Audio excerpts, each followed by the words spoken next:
Página de abertura. Do livro Ceifa de Luz, psicografado por Francisco Cândido Xavier pelo Espírito Emmanuel. Número da mensagem 39. Título: Compromisso pessoal. Eu plantei, Apolo regou, mas o crescimento veio de Deus. Paulo, primeira epístola aos Coríntios 3:6. Nada de personalismo dissolvente na lavoura do espírito, qual ocorre em qualquer campo terrestre. Cultivador algum, na gleba da alma, pode jactar-se de tudo fazer nos domínios da sementeira ou da colheita. Após o esforço de quem planta, há quem siga o vegetal nascente, quem o auxilie, quem o corrija, quem o proteja. Pensando, porém, no impositivo da descentralização no serviço espiritual, muitos companheiros fogem à iniciativa nas construções de ordem moral que nos competem. Muitos deles convidados a compromissos edificantes nesse ou naquele setor de trabalho, afirmam-se inaptos para a tarefa, como se nunca devêssemos iniciar o aprendizado do aprimoramento íntimo, enquanto que outros asseveram, quase sempre com ironia, que não nasceram para líderes. Os que assim procedem costumam relegar para Deus como exímias obrigações no que tange à elevação, progresso, crisolamento ou melhoria, mas as leis do Criador não isentam a criatura de dever, de colaborar na edificação do bem e da verdade em favor de si mesma. Vejamos a palavra do apóstolo Paulo, quando já conhecia os problemas do autoaperfeiçoamento, em nos referindo à evangelização. Eu plantei, Apolo regou, mas o crescimento veio de Deus. A necessidade do devotamento individual à causa da verdade transparece clara de semelhante conceituação. Sabemos que a essência de toda atividade, uma lavra agrícola, procede originariamente da providência divina. De Deus vem a semente, o solo, o clima, a seiva e a orientação para o desenvolvimento da árvore, como também emanam de Deus a inteligência, a saúde, a coragem e o discernimento do cultivador. Mas somos obrigados a reconhecer que alguém deve plantar. Emmanuel. E agora, a palestra. Olá, meus irmãos e minhas irmãs do Grupo Espírita Francisco de Assis e todos aqueles que irão entrar em contato ao longo do tempo com esse esforço do Jefa em manter o estudo das obras básicas da doutrina espírita pelas ondas da internet. Aqui quem vos fala é Jorge Coelho, e nós vamos hoje dar continuidade ao estudo de O Evangelho segundo o Espiritismo, no seu capítulo 16, cujo título é Não se pode servir a Deus e a Mamon. E vamos estudar especificamente os itens 8, 9 e 10. Esclarecendo que o item 8 tem por título Desigualdade das Riquezas, onde encontramos no texto do codificador as suas reflexões acerca desse tema, das desigualdades das riquezas, estudada à luz da doutrina espírita, dos princípios básicos da doutrina espírita. E também veremos os itens 9 e 10, que fazem parte das instruções dos Espíritos, com duas mensagens. A primeira do Espírito Pascal, escrita na cidade de Genebra, no ano de 1860, e a segunda, escrita em Bruxelas, em 1861, de autoria do Espírito, que assinou apenas com uma letra M e completou dizendo ser um Espírito protetor. E as duas mensagens têm o mesmo título, A Verdadeira Propriedade. A questão que permeia todo este capítulo é saber se a riqueza é um bem ou um mal, se é lícito o acúmulo de bens ou se isto é um pecado, como muitas vezes ouvimos em discursos mais exaltados que encontramos entre religiosos de variadas vertentes. Mais uma vez, o que nós podemos perceber na proposta apresentada pelos espíritos superiores e pelo codificador a este respeito é uma abordagem racional, lógica e revolucionária da doutrina espírita e dos espíritos superiores, né, que codificaram, que trouxeram seus ensinamentos para serem codificados por Kardec, né? É uma abordagem revolucionária se nós compararmos ao conservadorismo das religiões tradicionais, que muitas vezes demonizam os bens materiais, elegendo-os como um empecilho ao progresso espiritual da humanidade, afastando a humanidade do Criador, e como um facilitador da queda moral dos homens. Eu peço permissão aos que me ouvem para iniciar o nosso estudo, refletindo sobre duas palavras que encontramos no discurso de Jesus, que foi anotado por Lucas no Sermão do Monte. Lucas anotou no capítulo 16, versículo 13, e que serve de base a este capítulo. A primeira palavra que a gente encontra é a palavra mamon, ou seja, lá Jesus fala em não se pode servir a Deus e a mamon. Então, a primeira palavra que a gente encontra, que a gente precisa entender o seu significado, o contexto dessa palavra dentro daquele momento e, principalmente, o que significava essa palavra no pensamento de Jesus, naquele tempo, nos ensinos aos seus espíritos, né? O que significa mamon? Se nós fôssemos correr o risco de traduzirmos literalmente a palavra mamon, ela poderia ser traduzida por dinheiro, ou seja, moeda, papel moeda, dinheiro. Mas, naquele contexto, Jesus amplia muito essa ideia de mamon. Mamon não é só o dinheiro, o valor amoedado. É tudo que pode pertencer ao homem, tudo que pertence ao mundo material. As propriedades, as terras, os bens que vêm da terra, né? A alimentação, o que é cultivado, o que é plantado, o que é colhido. Tudo isso são bens materiais, que fazem parte da economia do planeta Terra, né? Então, essas riquezas que são referidas por Jesus, às quais nós não devemos servir. A segunda palavra que nós precisamos entender dentro desse contexto é a palavra servir. A palavra servir tem a conotação de servidão, ou seja, de nós estarmos a serviço. Quem serve está a serviço, ou seja, está submetido, submete a sua vontade, submete os seus valores até, submete o seu livre-arbítrio, né? Submete os seus desejos a quem ele serve.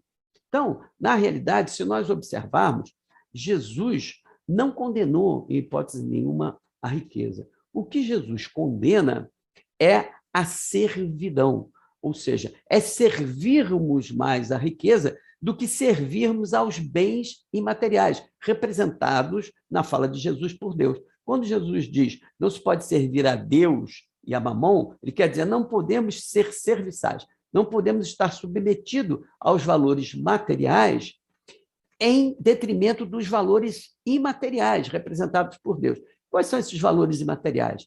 São os valores, são as virtudes, a inteligência, o conhecimento, as boas obras, aquilo que nós realizamos. Então, Jesus em nenhum momento condena a riqueza, ele condena a servidão, condena a que nos coloquemos a serviço dos bens materiais, e não estes a nós, o que é uma inversão de valores. Na realidade, as riquezas do mundo, os bens materiais, estão a serviço da humanidade, e não a humanidade a serviço deles. né? Não podemos, por exemplo, sacrificar a Mamon, aos bens materiais, os bons sentimentos, os nossos valores morais, os nossos valores humanos, a solidariedade, a fraternidade e até a saúde e a segurança do próximo, para que nós possamos, sacrificando essas coisas, nos servirmos para o acúmulo das riquezas, apenas para benefício próprio, para benefício individual ou para benefício de um determinado grupo, por exemplo, né? Por isto, já nos é possível perceber a grandeza do pensamento de Jesus a respeito do tema e a complexidade do alerta que ele nos faz. Eu, estudando isso, me lembrei de uma música chamada Amor para Recomeçar. Essa música é do cantor e compositor Frejá, em parceria com os compositores Maurício Barros e Mauro Santa Cecília. E um dos versos da música, muito interessante, a música é muito interessante esse verso, os autores dizem o seguinte: eu desejo que você ganhe dinheiro, pois é preciso viver também. E que você diga a ele, pelo menos uma vez, quem é mesmo o dono de quem. Observem, se o contexto desse verso não está bem de acordo com o que nós estamos aqui discutindo. Se nós prestarmos bem atenção na mensagem da música, nós vamos identificar duas questões muito importantes que os poetas nos trazem. Primeiro, que precisamos viver. E o que faz com que nós possamos viver no mundo material? Que nós possamos garantir a vida, a subsistência no mundo material? É o dinheiro. São as riquezas do mundo, são as riquezas materiais, que têm a finalidade de viabilizar o fenômeno da vida, garantir que todos tenham as condições mínimas e necessárias para a garantia da vida. Não é isso? Não é assim que se garante a vida? Então, o poeta diz, nós precisamos viver. Mas ele completa, mas é necessário que você diga, pelo menos uma vez, e no nosso caso nós deveríamos dizer isso todos os dias, quem é mesmo o dono de quem? Quem é que manda em quem? Quem é o dono de quem? Ou no dizer bíblico, quem serve a quem? Somos nós que estamos a serviço das riquezas do mundo ou as riquezas do mundo estão a serviço do bem-estar da humanidade? Essa é a grande questão. Então, vamos iniciar vendo o item 8, que Kardec inicia alertando para uma questão muito importante, especialmente para nós espíritas. Diz ele sobre a inutilidade em aplicar, né, em explicar, em tentar explicar a desigualdade das riquezas, né, por que algumas pessoas são ricas e outras não são, algumas conseguem êxito material, outras não conseguem. Ou seja, como explicar a desigualdade das riquezas se nós considerarmos apenas a vida atual ou a unicidade das existências? Efetivamente, se nós olharmos apenas pela visão da vida atual e da unicidade das existências, da vida única, que inicia no berço e termina no túmulo, não há como explicar a desigualdade das riquezas.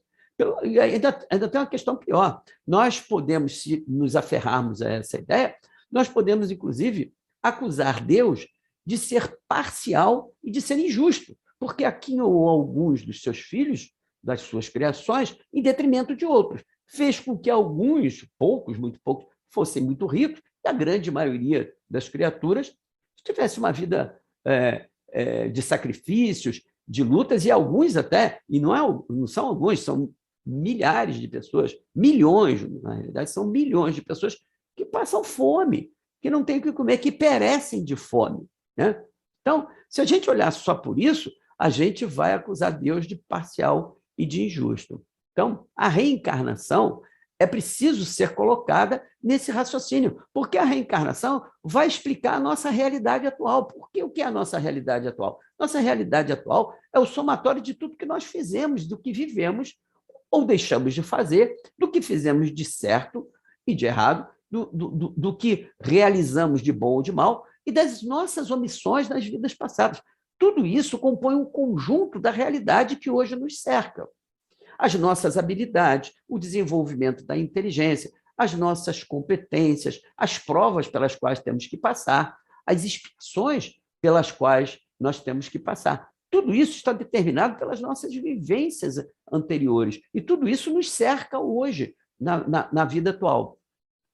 Então, isso explica, por exemplo, a grande questão: por que não são todos os homens igualmente ricos? Por que não somos todos igualmente ricos? E aí o codificador responde essa questão dizendo que é por uma razão muito simples. Por não serem todos os homens igualmente inteligentes, ativos e laboriosos para adquirir, nem sóbrios e previdentes para conservar. É interessante essa visão. Ou seja, nós estamos em patamares de desenvolvimento intelectual, de competências, de habilidades diferentes, né? E isso tudo é explicado por essa visão reencarnacionista das vidas sucessivas, que fez com que nós chegássemos em pontos diferentes. Nós temos pessoas, por exemplo, que são muito competentes em ganhar dinheiro,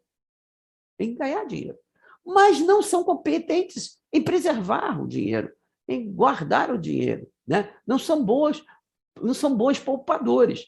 Em contrapartida, nós temos pessoas muito humildes que até ganham um salário, que não é um salário humilde, um salário simples, que às vezes até faz com que ele não possa ter nenhum supérfluo, ele só atenda às necessidades básicas dele. Tá? Essa pessoa tem uma capacidade tão grande de acumular e de fazer poupança que ela consegue até, de repente, fazer um pezinho de meia, guardar alguns recursos para um momento de instabilidade, um momento de dificuldade, enquanto que alguém que ganhou muito dinheiro pode chegar num momento de dificuldade, um momento extremo em que precisa de recursos, talvez não tenha, porque tenha gasto tudo. Tudo isso se explica pelas habilidades, pelas competências que nós fomos capazes de desenvolver ao longo das nossas existências, das nossas vidas. A nossa inteligência, o uso da nossa inteligência. Então, é preciso observar essa questão da desigualdade da riqueza com os óculos, com as lentes da reencarnação. E o codificador propõe uma equação básica, muito interessante, mas, ao mesmo tempo, utópica, impossível de ser levada adiante. Qual é a questão? O Kardec propõe, se nós pegássemos todas as riquezas do mundo e dividíssemos igualmente por todas as criaturas. Na prática é o seguinte, nós somos hoje perto de 8 bilhões de almas encarnadas no planeta Terra. Seria pegar todo o dinheiro, todos os recursos, tanto em moeda, em papel moeda, quanto os recursos que o planeta nos oferece, né, as propriedades, as terras, enfim, a alimentação, tudo que a Terra produz, e nós dividirmos em partes iguais para essas 8 bilhões de criaturas. Qual seria o resultado disso? É o que estuda Kardec nesse ponto. Qual seria o resultado? Efetuada essa repartição igualitária, né, cada dessas 8 bilhões de almas receberia uma parcela mínima insuficiente até para a sua própria subsistência, para manutenção, né, daquela questão que está lá na letra do Frejá, lá da música, que é preciso ver, até o que fosse preciso para a gente viver. E, mesmo que fosse, vamos imaginar que fosse possível fazer essa divisão, além dessa quantia mínima e insuficiente, logo esse aparente equilíbrio que teria sido criado em cada um recebendo uma parcelazinha dos valores do mundo, logo esse equilíbrio estaria desfeito. E por que estaria desfeito esse equilíbrio? Aí voltamos novamente à questão da reencarnação, das vidas sucessivas, das experiências em vidas anteriores. Por quê? Porque a desigualdade das inteligências, a desigualdade das aptidões, a desigualdade das habilidades iriam fazer com que os mais inteligentes, os mais aptos, os mais habilidosos pudessem de novo assabarcar esses valores, né? Suprimindo os dos outros menos inteligentes, menos aptos, menos habilidosos, e voltando a concentrar essa riqueza. E até tem outras questões. Os mais espertos no mau sentido, aquele que logra passar para trás, né, o seu semelhante, aquele que ilude o seu semelhante com o objetivo de oferir lucros, né? Então, a esperteza, os mais espertos, né, por esse lado negativo. A questão da violência, né? Aqueles que usam a compreensão física, a condição física para se sobrepor aos outros. Então, pela violência, pela esperteza, pelas habilidades, aptidões e inteligência, novamente um pequeno grupo, ou determinados grupos, iriam assabarcar esses valores no mundo e o equilíbrio estaria desfeito. Ainda tem outras questões muito graves que o codificador levanta. Quer dizer, se a gente pudesse imaginar que essa divisão utópica fosse durável, né, pudesse se estabelecer por muito tempo, e que cada um só tivesse aquilo, somente o suficiente para viver, estaria aniquilado todos os trabalhos importantes, todos os empreendimentos. Não haveria investimento em saúde, em educação, em arte, em tecnologia. Estaria prejudicado desta forma o progresso material e o progresso moral da humanidade, o que comprometeria o bem-estar geral. Entendem? Olha como isso é compreensível, né? A concentração de riquezas na mão de determinados grupos ou de determinadas pessoas colabora para o progresso material e moral das criaturas. Ah, mas essa concentração é ilícita, é demasiado. Isso é outra discussão, que a gente até vai chegar nesse ponto, eu pretendo, pelo menos, né? Meus irmãos e minhas irmãs, nós estamos vivendo atualmente um tempo que mostra muito bem essa questão da concentração de riqueza em determinados grupos, em determinadas mãos, como uma possibilidade de progresso material, progresso moral e de bem-estar coletivo. Nós estamos vivendo ainda, né, sob a égide de uma pandemia, há quase 2 anos. Em março vai fazer 2 anos que nós estamos dentro dessa pandemia. E o que essa pandemia fez? Essa pandemia trouxe muito prejuízo econômico para a maioria das pessoas, né? A economia ficou travada, ficou freada, muita gente perdeu renda, muita gente perdeu emprego, negócios foram fechados. Um grupo muito pequeno enriqueceu muito, ganhou muito dinheiro nesse momento, o que não era desejável, mas isso acontece, e o egoísmo humano explica isso, mas isso a gente vai vendo ao longo do caminho. Mas, na realidade, em termos materiais, a humanidade teve um grande prejuízo em termos econômicos. A gente vai ter benefícios morais a respeito disso, nós vamos ter uma humanidade melhor quando nós saímos da pandemia. Essa é a expectativa de muita gente. Mas essa expectativa a gente só vai ver a médio ou a longo prazo, não vai ser a curto prazo. A curto prazo, o que a gente teve foi um grande prejuízo econômico. Se vai ter um benefício moral, ético, a gente ainda não sabe. Pode ser que sim e pode ser que não, o que seria muito pior, sem dúvida nenhuma.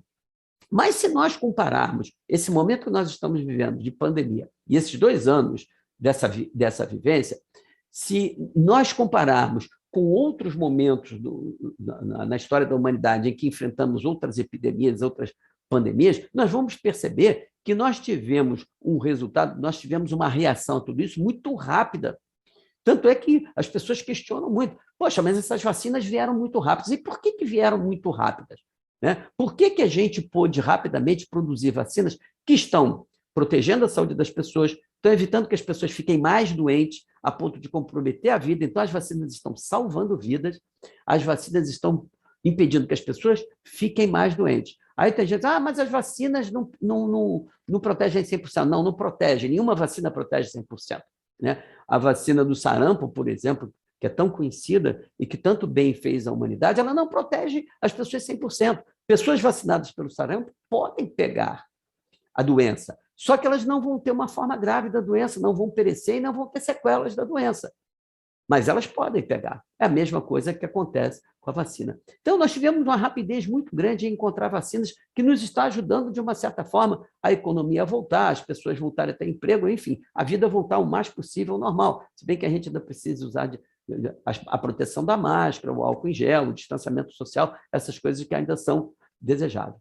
Mas por que foi tão rápido encontrar o resultado da vacina e até de medicamentos e tratamentos que aliviaram os problemas das pessoas, né? Esse prejuízo econômico, muito embora a gente não possa esquecer as milhares, milhões de criaturas que pereceram, que é um prejuízo muito maior, muito mais significativo e irreparável do que o prejuízo econômico. Mas por que teve isso tão rápido? Né? Por bondade? Por altruísmo? Né? por desejo de salvar as vidas? Não, de maneira nenhuma. Nós tivemos isso por interesse econômico. Interesse econômico, com o desejo do lucro, com o desejo de ganhar dinheiro. Por trás dos grandes laboratórios, existe uma grande fortuna individual de uma pessoa ou de um grupo a quem esses laboratórios pertencem. E esses laboratórios investiram tecnologia, investiram recursos materiais, dinheiro, investiram inteligência daqueles que trabalham, dos cientistas que trabalham para eles, para produzir essa vacina. Para produzir essa vacina e conseguir o quê? Ganhar dinheiro. Essa é a verdade. E a gente não pode se iludir com relação a isso. Então, o interesse é econômico. Agora, é um interesse legítimo. É um interesse legítimo, né? Porque essas grandes empresas investiram recurso, dinheiro, tecnologia, inteligência para chegarem nesse ponto. Então, é natural que elas cobrem por isso, né? E tudo isso foi possível pela ação desses grupos trilionários, que aglutinam em suas mãos uma riqueza extraordinária. Mas aí as pessoas falam, mas isso não está certo, mas as vacinas são caras, tem gente que não pode comprar. Aí é outra questão. Aí, meus irmãos, entra na necessidade da ação de outros grupos, né? Dos governos, dos governantes, né? Da sociedade civil organizada, das instituições que atuem para promover o equilíbrio, para que esse benefício das vacinas possa chegar a todos. A quem pode pagar e também a quem não pode pagar, atendendo às necessidades. Então, existe a ação, o uso da vontade do livre-arbítrio desses grupos, dessas pessoas que precisam pressionar para que esses valores, que a princípio são o desejo do ganho, do lucro, possam chegar a todo mundo de uma maneira mais equilibrada, de uma maneira mais justa, de uma maneira que possa atender todo mundo. Porque o que a gente observa na realidade, né? Quando as vacinas surgiram, houve uma corrida e os países ricos compraram toda a produção. E os laboratórios têm uma limitação para produzir. Então, os países ricos logo começaram a vacinar os seus nacionais, enquanto outras partes do mundo, né, ficaram sem vacina. Por exemplo, agora, a questão da vacina à África, nossos irmãos da África, não chegam a 2% de pessoas vacinadas. E o que aconteceu com isso? Aconteceu que lá começaram a surgir novas variantes, porque as pessoas não estão vacinadas, não estão protegidas, e aí o vírus se replica com muito mais facilidade e com muito mais rapidez. E isso fez com que chegasse essas novas variantes, chegassem nos países ricos, que já estavam sendo vacinados, e causando problemas econômicos lá. E é isso que aconteceu? Despertou a atenção, e aí os governantes começaram a pensar, peraí, mas a gente tem que cuidar de alguma forma daquela parcela lá da humanidade, porque se a gente não cuidar, nem que seja doando, dando, né, se a gente não cuidar, a gente aqui não vai resolver nosso problema. E isso está dentro da economia do planeta. Isso está dentro do planejamento da misericórdia divina. Isso não acontece por acaso, não. Isso está dentro do planejamento da misericórdia divina, né? Existe, já que a gente está falando de música, né? Então, já que hoje eu estou muito musical, tem uma música do Tom Jobim, que é Wave, eu não sei bem como fala isso, também não me cobrem isso, eu não sei dizer, em que, num certo verso, ele diz assim, vou te contar... Não, peraí, eu não vou fazer isso. Eu não vou cantar, eu não vou submeter vocês a esse suplício, não. O verso diz assim, vou te contar, os olhos já não podem ver, coisas que só o coração pode entender. Fundamental é mesmo o amor. É impossível ser feliz sozinho. Olha que beleza, que maravilha esses versos, né? Extraordinária a inteligência para compor esse tipo de esses versos. Mas eles encerram, além da beleza, uma imensa verdade. Qual é? Fundamental é mesmo o amor. É impossível ser feliz sozinho, ou seja, não adianta. É muito egoísmo a gente pretender ser feliz, alcançar a felicidade dentro do nosso cercadinho, dentro das nossas grades, né, das nossas janelas, dos condomínios onde moramos, quando a miséria, a fome está à nossa volta. Não dá para ser feliz assim. Por quê? Porque aquela necessidade, aquela fome, aquela miséria, aquelas pessoas que estão morrendo de fome, elas vão bater na sua porta mais tarde ou mais cedo, assim como as variantes da África foram bater lá na Europa e obrigar os europeus a pensarem em uma solução, em disponibilizar o imunizante para aquelas criaturas para se protegerem. Então, é impossível ser feliz sozinho. Ou nós promovemos o bem-estar coletivo, ou ninguém terá bem-estar. Por mais que esteja cercado de valores materiais, de bens materiais, vai estar cercado de bens materiais, mas não vai ter paz interior, não vai ter sossego, vai viver sobressaltado, porque o bem-estar tem que ser para todos, todos têm que alcançar, temos que alcançar o bem-estar social. E aí a gente pode pegar aqui um outro exemplo, por exemplo, uma das maiores fortunas do mundo, conhecida, o Bill Gates, né? O Bill Gates é milionário, é trilhardário. Será que é justo ele ser trilhardário? Não sei, isso é outra questão. Será que esse dinheiro todo que ele adquiriu, todo esse dinheiro foi lícito? Também não sei, isso é um problema dele com os governos, com a justiça humana e, principalmente, é um problema dele com a justiça divina. Mas vejamos bem, olha só o que ele produziu de avanço tecnológico. Vidas estão sendo salvas pela robótica, as cirurgias se tornaram muito mais simples. O avanço científico que as empresas e que o pensamento e que os ideais do Bill Gates produziram, né? A criação de empregos. Quantas famílias se alimentam e têm vida digna porque trabalham através das invenções e das empresas do Bill Gates. Esses trabalhadores vão ficar ricos como o Bill Gates? Não, não vão ficar ricos como o Bill Gates, porque eles não têm a competência do Bill Gates, não têm a inteligência do Bill Gates.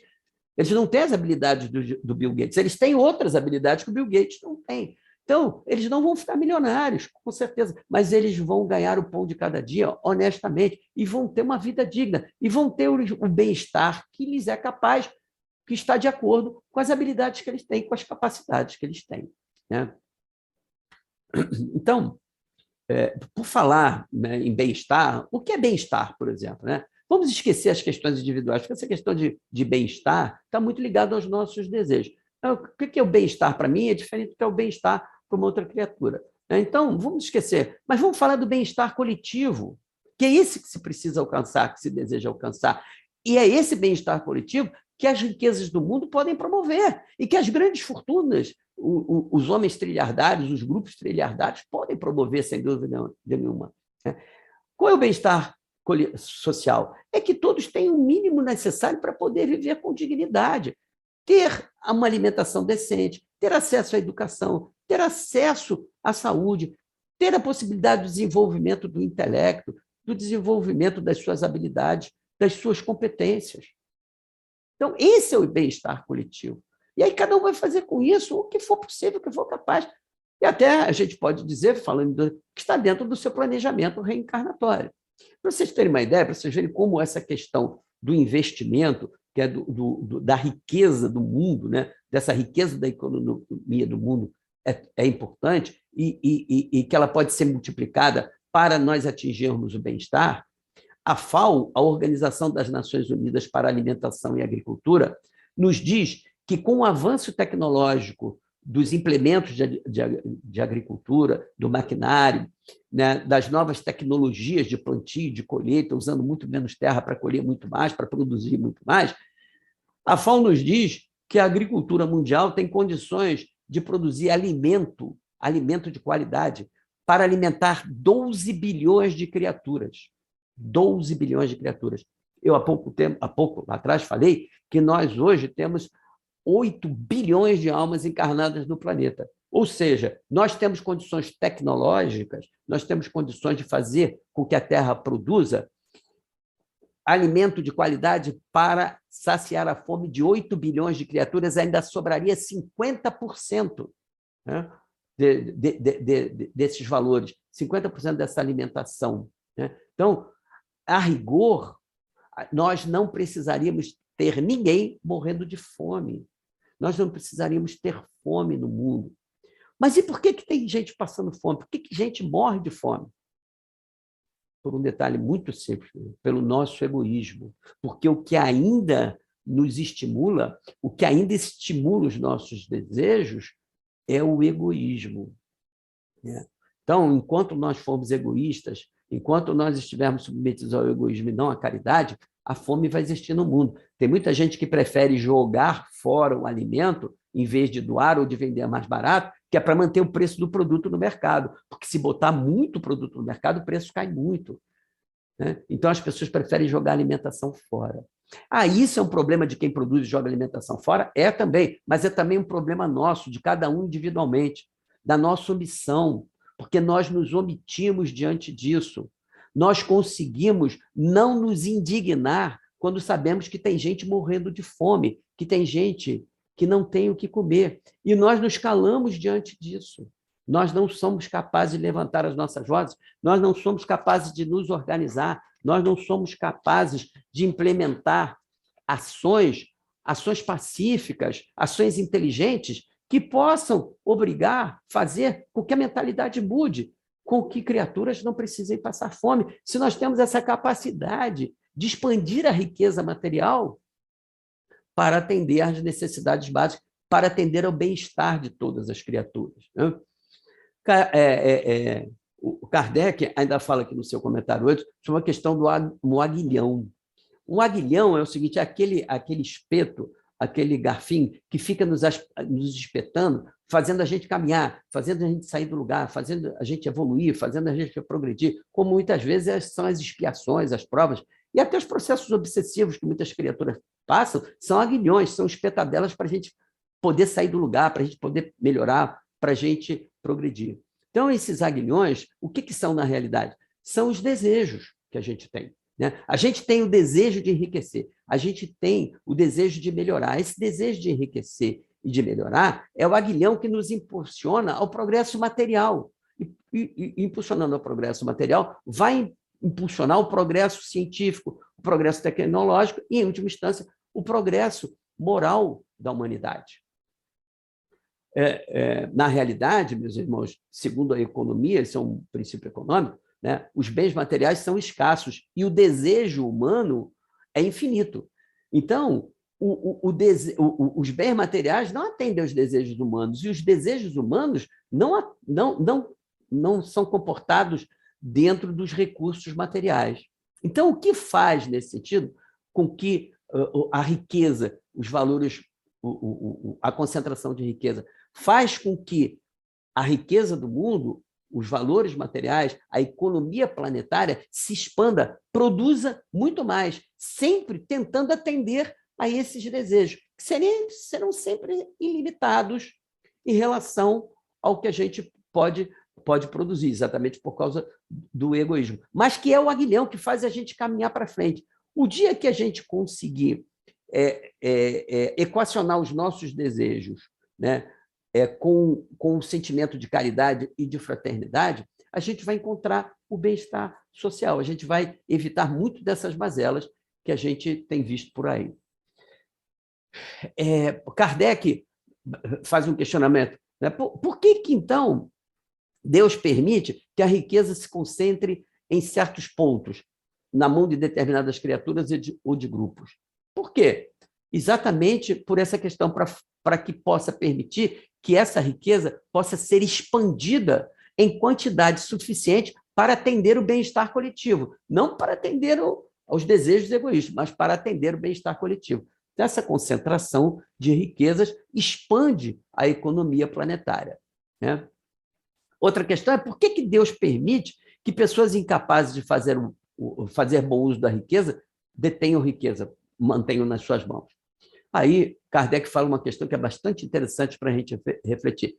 Diz ele o seguinte, que Deus, nos dando o livre-arbítrio, a capacidade de escolher, ele faz com que a gente possa desenvolver, na gente mesmo, o conhecimento do bem e do mal. Ou seja, Deus não nos habilitou com o conhecimento do bem e do mal. Isso vai ser um trabalho que nós vamos fazer no uso do nosso livre-arbítrio. Nós vamos desenvolver essa capacidade de identificar o bem e o mal fazendo uso do livre-arbítrio, das escolhas que fazemos diante dos valores do mundo, né? Então, porque se Deus tivesse nos habilitado com isso, nós seríamos comparados aos animais que receberam lá os instintos e vivem de acordo com os seus impulsos instintivos. Mas nós não recebemos o livre-arbítrio para a gente ser capaz de distinguir o bem do mal. E o que Deus nos deu foi uma ferramenta para que, com essa ferramenta, nós trabalhemos essa habilidade. Quais são essas ferramentas? É o que os espíritos superiores nos dizem. São as leis naturais que estão impressas na nossa consciência. Na utilização dessas leis e no uso do livre-arbítrio, a gente vai aprendendo a distinguir o bem e do mal. E para que isso? Para que a gente possa, conscientemente, inteligentemente, optar pelo bem. E conscientemente, inteligentemente, optando pelo bem, nós tenhamos o mérito dessa escolha. E esse mérito se transforma em progresso espiritual. Da mesma maneira que, se nós optarmos conscientemente, inteligentemente, pelo mal, pela prática do mal, seremos responsáveis por essa prática do mal, no mau uso do livre-arbítrio. Então, é interessante essa ideia. A gente tem que desenvolver a capacidade de distinguir o bem e do mal e poder optar por um ou por outro inteligentemente, e ter o mérito pela escolha do bem e ser responsável pela escolha do mal. Tá? Deus não quer também, diz Kardec, que a riqueza permaneça longo tempo improdutiva. Por isso, ele desloca incessantemente as riquezas. A gente tem vários exemplos de famílias, grupos riquíssimos, que de repente perderam tudo, né? Que de repente deixaram de ser ricos, né? Ou pelo menos deixaram de ser ricos naquela intensidade. Então, a riqueza vive trocando de mão. Se não na mesma vida, troca de mão nas vidas subsequentes. Hoje, quem é rico pode ter sido pobre, hoje, quem é pobre pode vir a ser rico, e assim por diante, porque tudo são experiências. Na realidade, tudo são provas ou são expiações. Eu lembro de uma história, eu não vou citar o nome da família, mas quem tem da minha idade deve lembrar, existia uma socialite aqui no Brasil, acho que, se não me engano, em São Paulo, que ela era de uma família riquíssima, poderosíssima. E essa família, ao longo do tempo, foi perdendo poder, foi perdendo riqueza, e essa socialite, ela se vangloriava de nunca ter trabalhado na vida. Ela dava entrevista, nunca trabalhei na vida, nunca precisei trabalhar na vida, nunca precisei disso, desse esforço, sempre tive tudo. Tá. E o que aconteceu? Chegou um momento que a riqueza da família acabou, extinguiu. Claro, porque ninguém trabalhava para manter aquilo. E o que aconteceu? Essa senhora, eu não sei se ainda está encarnada, já na terceira idade, né? E quando a gente entra na terceira idade não sai mais, sai sim, sai pelo fenômeno da morte, pelo desencarne. Mas essa senhora na terceira idade foi obrigada a se empregar, arrumar um emprego e trabalhar para poder garantir o seu bem-estar mínimo. Por quê? Porque a riqueza tinha acabado, né? Sendo possível que todos sejam ricos, se não é possível que todos sejam ricos ao mesmo tempo, cada um de nós será rico ao seu tempo. Ou nessa existência, por esse incessante deslocamento da riqueza de mãos para outras mãos, ou em outras vidas. Quem não é rico hoje pode ter sido rico antes ou será no futuro, e terá a oportunidade de passar por esta prova ou por esta expiação. Como nos diz aqui o codificador, em um determinado ponto aqui, né, Kardec nos diz assim, aonde é que estão aqui? Assim, um que não tem a riqueza hoje já teve em outra existência. Outro que agora tem, talvez não a tenha amanhã. E completa o codificador. A pobreza é para os que a sofrem, ou seja, quem tem que sofrer a prova ou expiação da pobreza, é a prova da paciência e da resignação. A prova ou expiação da riqueza é a prova da caridade e da abnegação. No fim, meus irmãos, na realidade, tudo é experiência, tudo é aprendizado. Vejamos agora as mensagens das instruções dos Espíritos, a número 9 e a mensagem número 10, que estão sob o subtítulo A Verdadeira Propriedade. Essas duas mensagens são muito interessantes e elas têm muitos pontos em comum entre elas. O Espírito M, que psicografou a mensagem de número 10, né, ele nos diz o seguinte: os bens da terra pertencem a Deus. Ou seja, os bens da terra pertencem à economia planetária. E Pascal conclui: o homem só possui em plena propriedade aquilo que lhe é dado levar deste mundo. E os dois, Pascal e o Espírito M, os dois fecham com a mesma palavra o seu pensamento, quando eles nos dizem que nós somos apenas usufrutuários. Olha que interessante. Ou seja, nós não somos donos de nada, nada nos pertence. Nós somos usufrutuários dos bens planetários, dos bens do planeta. Nós temos o uso, nós temos a posse, mas nós não somos donos. E o dono retira o bem na hora que bem deseja. E quando é que Deus retira o bem do qual nós somos usufrutuários na hora que bem deseja? Quando ele faz com que essas riquezas mudem de mão ainda nessa vida, ou quando ele nos tira da vida, pelo fenômeno da morte, do desencarne. Nesse momento, né, nós perdemos a posse, perdemos o uso, e esses bens voltam para a economia planetária, voltam, em última instância, para Deus. O que então nos pertence? O que é nosso? O que verdadeiramente nós possuímos? Pascoal nos responde: nada o que é de uso do corpo, mas tudo que é do uso da alma. Em suma, nós somos efetivamente donos de tudo que nos for possível levar quando nós desencarnamos. Tudo aquilo que você pensar que você pode levar quando desencarna é seu, é sua propriedade. O resto é do mundo. O resto você é usufrutuário. Então, o que nós podemos levar? A inteligência, o conhecimento, a cultura, as boas ações e as más ações também. É o nosso patrimônio. Esses são os nossos bens, isso é o que nós vamos levar. Né? E o que não levamos? Tudo que não podemos levar quando desencarnamos. O carro, a casa, o dinheiro, os bens materiais, tudo, de todas essas coisas, nós somos usufrutuários. Nós temos que deixar, nós temos o uso, para que o uso nos faça progredir espiritualmente, desenvolver virtudes, adquirir conhecimentos, culturas e valores. Mas não somos donos, nós temos o usufruto. Mas alguém pode dizer, mas a casa que eu tenho é minha, eu gastei um dinheirão, paguei uma fortuna, paguei 35 anos de prestação lá do financiamento imobiliário, a casa é minha. É mesmo? A casa é tua? Então não paga o IPTU não, para você ver o que acontece. Vai para a dívida pública, vai para a dívida ativa, seu imóvel vai a leilão, você vai perder. Então a casa é sua? Você pode levar ela quando desencarnar? Não, você tem que deixar aí. E se você não pagar o IPTU, não pagar o imposto, você perde. Mas o carro que eu fui lá na concessionária é meu carro, custou uma grana. Novinho que eu comprei na concessionária é meu. É mesmo? É seu? Então não paga o IPVA para você ver o que acontece.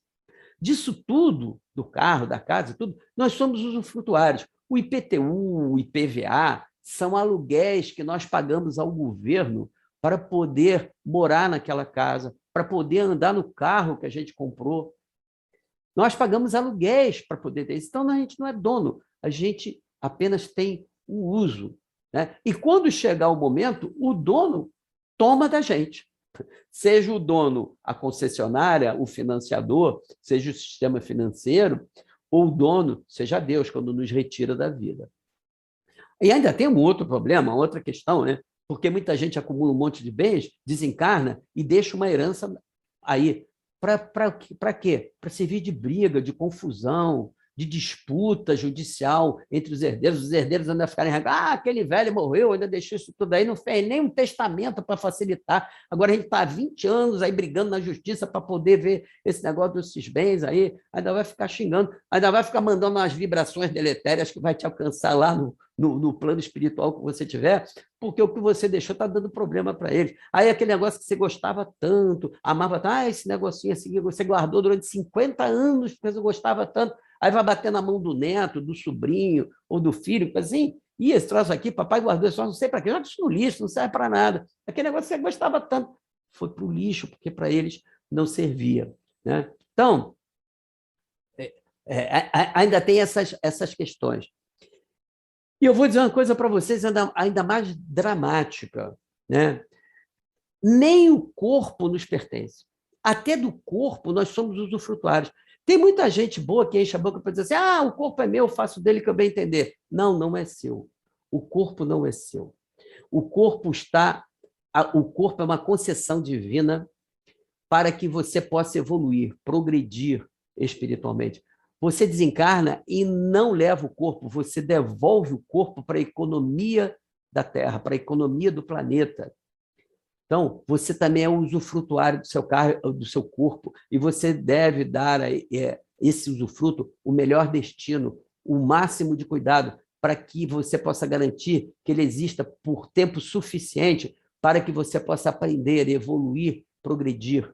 Mas você também não é dono do seu corpo, você é apenas usufrutuário. Você paga aluguel ao Criador para morar dentro do seu corpo, para que ele possa servir para você como um instrumento de progresso moral, de progresso espiritual. Eu acho, inclusive,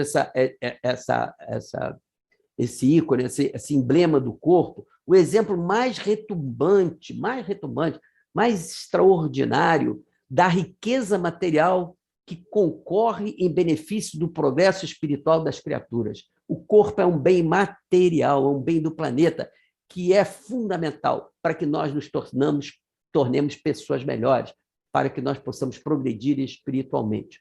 Pascoal nos diz ainda que depende do homem sair da vida mais rico do que quando entrou. Mas mais rico de quê? De bens materiais?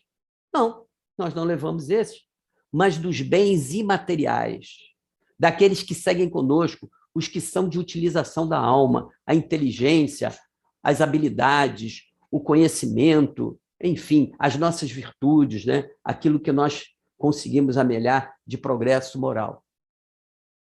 Afinal de contas, no mundo espiritual, ninguém vai perguntar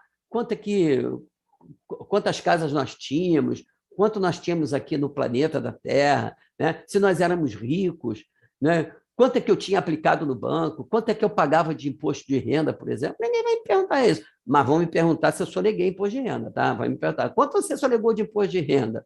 Né? Por quê? Porque o que eu sonego de imposto de renda vai refletir lá numa outra ponta. Né? Aí você vai dizer, mas o governo usa mal o dinheiro do imposto de renda, o governo usa mal os impostos, e eu fico pagando e não vejo as soluções. Isso é problema do governo. Isso é problema daquele que senta naquela cadeirinha ali tão cobiçada por tantos, e que ele vai ter que responder por isso, se o que ele arrecadou não chegou aonde tinha que chegar. E você também vai ter que responder, porque o que você sonegou de imposto de renda, no uso do seu livre-arbítrio, da sua inteligência, das suas habilidades, também promoveu prejuízo a alguém. Esse prejuízo de alguém será colocado na sua conta, assim como será colocado na conta do governante que está sentado lá na cadeirinha e não usou os recursos, os impostos como deveria. Se você deliberadamente fraudou, meu amigo, você é responsável por isso. Sob esse ponto de vista, de sair mais rico espiritualmente da vida do que quando entrou, o operário, por exemplo, que luta com dificuldade, que até tem um salário que até não corresponde às suas expectativas, ele pode ser muito mais rico do que o empresário bilionário, que só tem dinheiro, mas é pobre em valores espirituais, enquanto que o operário pode ser rico em valores morais, em valores espirituais. Na mensagem 10, ainda, o Espírito M traz uma reflexão interessante e muito complexa. Comentando sobre os bens adquiridos através da herança e dos bens conquistados pelo trabalho, diz ele, eu vou ler aqui para vocês o que nos diz o Espírito M. Ele nos diz assim, falando sobre a questão dos bens adquiridos pelo trabalho. Sem dúvida alguma, se há riquezas legítimas, são estas últimas, ou seja, as adquiridas pelo trabalho, quando honestamente conseguidas.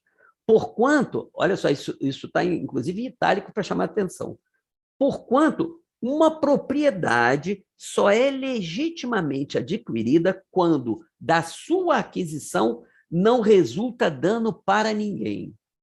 Contas serão pedidas até mesmo de um único ceitil mal ganho, isto é, com prejuízo de outrem. Olha a complexidade disso, olha a abrangência disso. Um bem só é legitimamente adquirido quando, na sua aquisição, por aquele que adquiriu, não resultou em prejuízo para ninguém. E um único centavo, um único ceitil, será cobrado desse prejuízo que proporcionou alguém. Será que todos os bens, será que todas as riquezas, aí fica uma reflexão, encerrando, uma reflexão para você, será que todos os bens são legitimamente adquiridos e não resultaram prejuízo a alguém? Será que não somos todos, por fim, devedores uns dos outros? Era isso, meus irmãos, que eu tinha nesse momento para nós encerrarmos o nosso encontro desse dia, agradecendo, como sempre, a paciência, a generosidade de vocês de terem me ouvido até agora. Eu acho que ficou grande demais, mas eu peço paciência. São muitas coisas para serem refletidas.